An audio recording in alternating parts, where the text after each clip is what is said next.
All right, today we're going to be doing lesson 11.1 and 11.2. But first we're going to go over 11.1, which is solving proportions.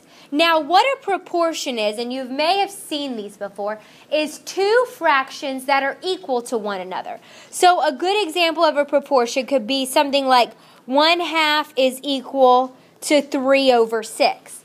Now, I know 3/6 is not identical to 1/2, but if I were to reduce 3/6, I would get 1/2. So they're equivalent to the same amount. Now, with what we're going to be doing today is we're going to be working on finding proportions when there is something missing, like right here in this proportion. I can always solve a proportion that has a numerator or a denominator missing because I know what it's going to be equivalent to. So in this first problem here, we're going to solve these proportions. Solve what is missing in these proportions.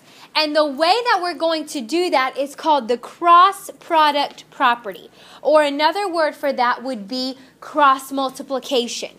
Okay? The book teaches another way, which is called the reciprocal property, but we're not going to do that. We're only going to learn cross multiplication. I think it's the easiest way to do it.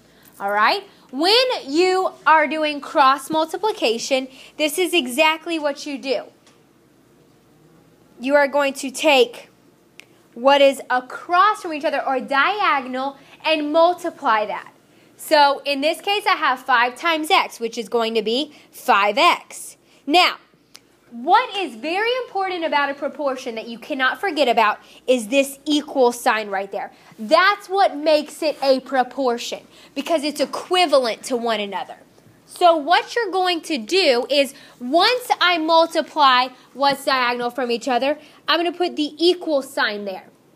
Then I'm going to multiply the other diagonal. 2 times 60 is 120. Then all I've got to do now is solve for x. So I divide by 5 on both sides, and I get x is equal to 24. 24. Okay? So let's do the next one. Cross multiply 2 times w, which is 2w. And then I have to write that equal sign. Then I'm going to multiply 3 times 3, which is 9. Divide by 2. And I get w equals 4.5. Or I could leave that as w equals 9/2. Either way would be a correct answer. Now, if you notice, we always started off by multiplying, like if I had, go back to this. We always multiply this side first. But it does not matter which one of these you multiply first. I could do x times 2 first and then do equals 6, or I could do 6 equals 2x. Either way is just fine. All right? So let's go to the next slide. We're also going to be solving these equations, all right, these proportions using cross multiplication. Now this time I've got a whole lot more variables than I did on the last time. That's fine. We can still solve them for what x or y or whatever the variable is. Okay? So first thing that I'm going to do is I'm going to cross multiply. X times x plus 1. Now listen carefully. What you've got to do is you've got to multiply this x by everything over here. So it's going to be x times x, which is x squared, and then 1 times x, which is 1x. Don't forget to multiply that x by everything. It's just like distributive property. Then I put my equal sign, and I do 3 times 4, which is 12. Now, in order to solve a problem like this, because I've got an x squared and an x, so I know I cannot divide by 1 and get x by itself because I've got 2 separate x's and they're not like terms, so I can't combine them. So what I want to do is I want to get one side equal to 0, and then I'm going to be able to factor this problem. So if I get one side equal to 0, I'm going to subtract 12. Move it over to this side, and then I have x squared plus 1x minus 12 equals 0. and I can factor this problem right now. I need to list the factors of 12. 1 times 12, 2 times 6, and 3 times 4. And I need to figure out which ones are going to subtract to give me 1. I realize that's 3 and 4. So then I start out writing my problem. 2 parentheses. I've got to keep that equals 0 because I can't drop it. Put x's in the front, a 3 and a 4. And I know since this 1 right here is positive that my largest term has to get the plus sign. So 4 is going to get the plus, 3 is going to get the negative. Now I can just solve these like we did on our test. So I'm going to break it into 2 problems. X minus 3 equals 0 and x plus 4 equals 0. So I add 3 to both sides and I get x equals 3. I subtract 4 from each side and I get x equals negative 4. These are my final answers here. Okay? So whenever you have more than one x, like an x squared and an x, or maybe it's an x to the 3rd power and an x squared, something like that, that they're not like terms, I need to set one side equal to 0 and see if I can factor it. All right, let's try this second problem here. Now I'm going to multiply negative 5 times x plus 3. So negative 5 times x is negative 5x. Negative 5 times 3 is negative 15. Then I'm going to write my equal sign. Now on this next cross multiplication here, I have x minus 3 times x plus 5. Who can raise your hand and tell me what am I going to do to multiply these? Henry? You're going to multiply the 2 x's and the 2 numbers without variables? No. Ryan? FOIL. Very good. Remember when we learned FOIL? It's going to look just like this. X plus 5 times x minus 3. Remember, I always want to multiply by everything. So I've got to do FOIL. Okay? So I do first, well, I'm going to rewrite this side first. First, which is x squared. Outer, negative 3x. Inner, 5x. And last, negative 15.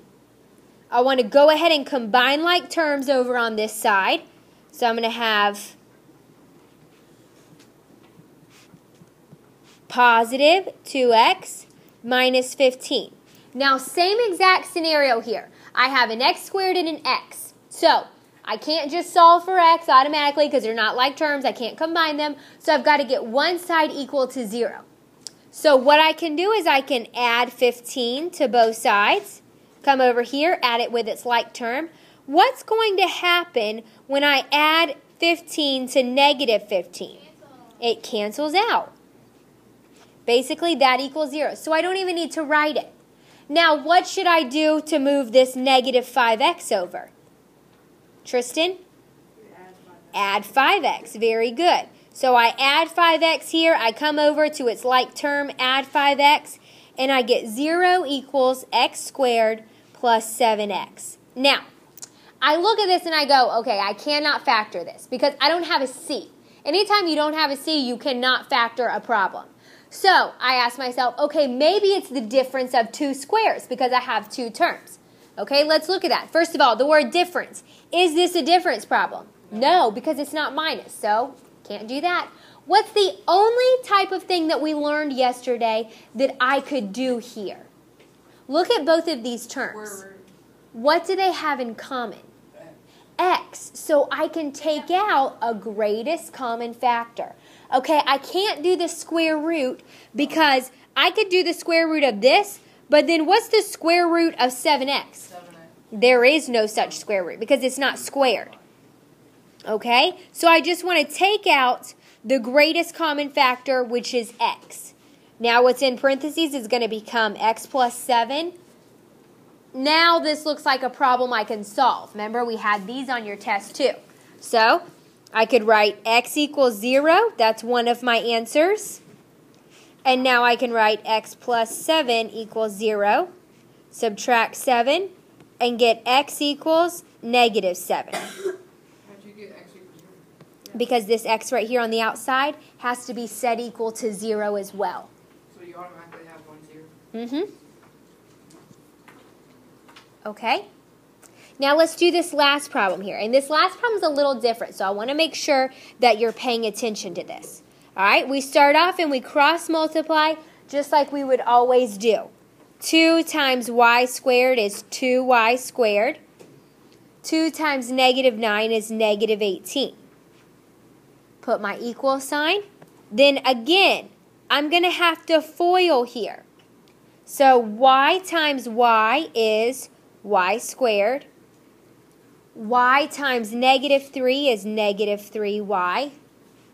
Positive 3 times y is 3y. And last, positive 3 times negative 3 is negative 9. Okay, I need to combine these like terms. What's going to happen when I combine negative 3 and positive 3? Cancels out, so it's going to equal 0. So now I've got 2y squared minus 18 equals y squared minus 9. Okay, I realize, yes, I have y's left. Are they like terms? Yes, they are. So I can put the y's on one side, and I could put the numbers on the other and solve for y. So let's do that. I'm going to subtract 1y here, 1y squared, and I'm going to get 1y squared, or I can just write y squared, which is what I'm going to do. Equals, then I've got, oh, I'm sorry, not equals yet. Negative 18 equals negative 9. Then I want to add 18 to both sides. And I get y squared equals 9. What can I do to solve for y here? Square root. Very good. Now I can take the square root. Square root of 9. So I get y is equal to positive and negative 3. So I'm not sure exactly what y is equal to, because I know it can be equal to positive 3, but it can also be equal to negative 3. So this is where this problem is different. Now I've got to check my answers, because one of these may not be a solution. So I've got to go back to my original problem, plug each of these numbers in, and find out either yes, it's going to be a solution, or no, it's not. It's a very simple process. It does not take very long. So this is exactly what you do. If you added 18, how did you get 9? Because it was a negative 9 over on the other side. Okay?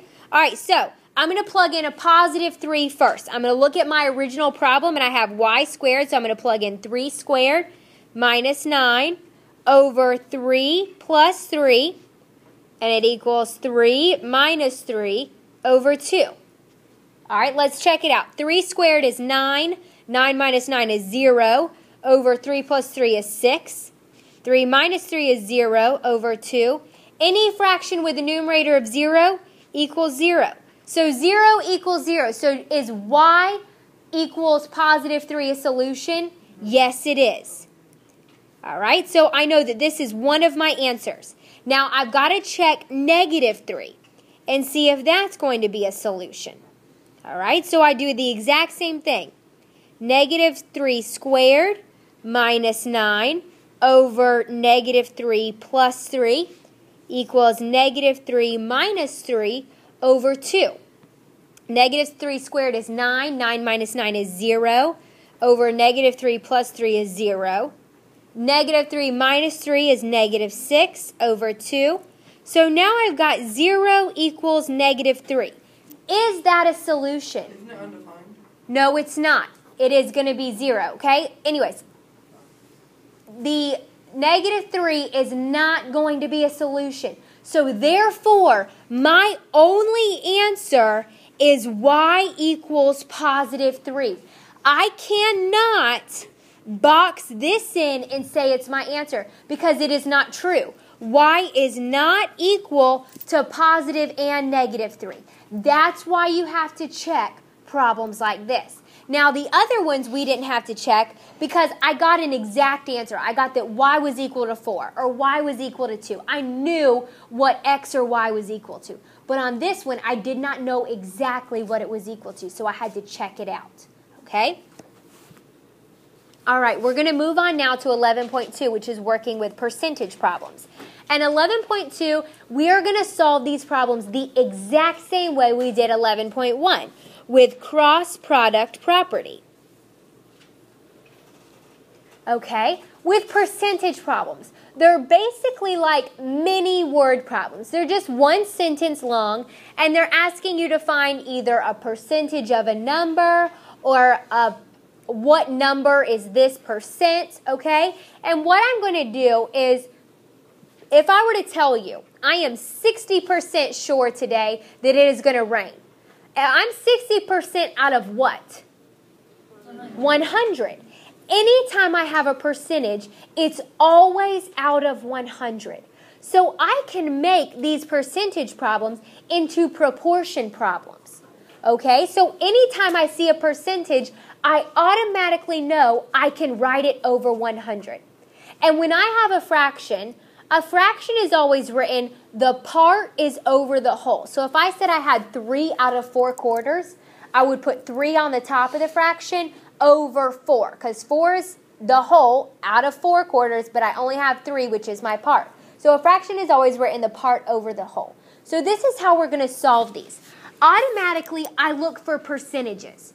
And I see in this first problem that I have 75% of 140. So I automatically know 75% is out of 100. So I can write 75 over 100. Then since I'm going to make it a proportion problem, I put an equal sign. And now I've got to make my next fraction. So I look for what I have. And I have, what is 75% of $140?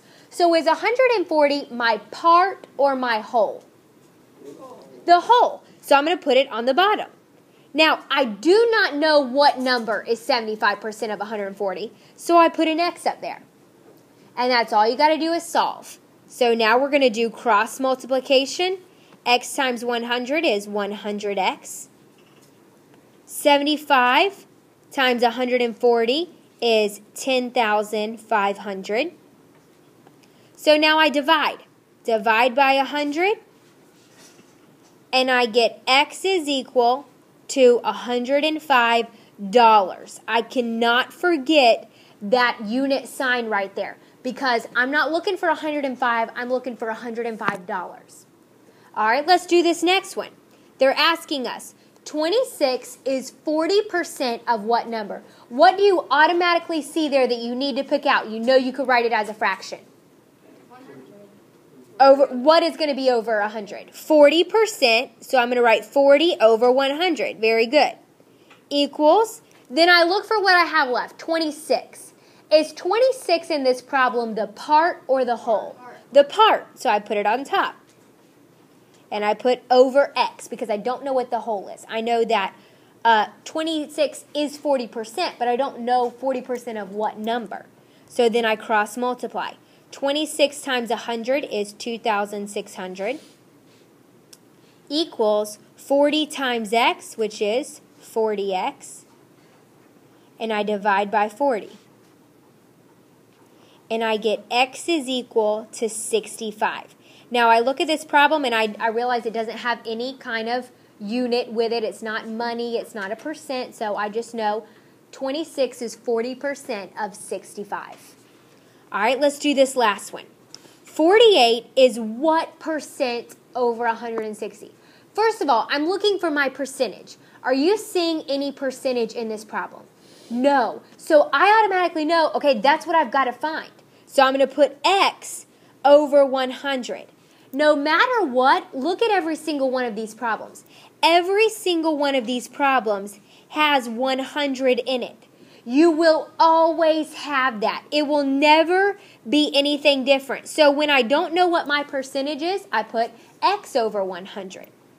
Then, how am I going to write my next fraction?